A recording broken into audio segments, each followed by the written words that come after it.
Ngayon nga po mga iga ng National Day of Remembrance para kay Comedy King Dolphy.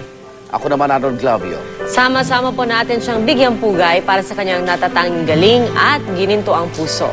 Ako po si Pia Arcangel. At live mula rito sa The Heritage Park sa Taguig, aalamin natin ang mga paghahanda sa libing ng Comedy King sa linggo. Ako po si Rhea Santos. At ako naman po si Ivan Merina. Patuloy nating tututukan ang muling pagbubukas sa publiko ng kanyang burol mamayang alas 8 ng umaga. Maganda pong sikat ng araw ngayong Biyernes ng umaga.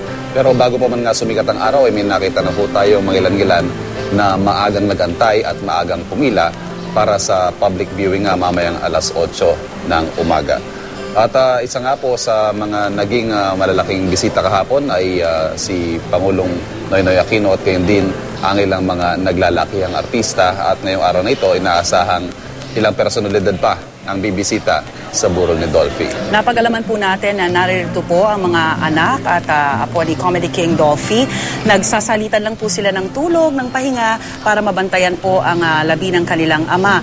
Base na rin po sa ating panayam kanina kay Ronnie Quezon, isa po sa mga anak ng Comedy King, mahigpit daw pong bilin ng kanilang ama na huwag ipagkait ang Comedy King sa publiko at sa media. Kaya naman hanggang bukas nga po itong public viewing na magaganap mula alas 8 hanggang alas 3 ng hapon.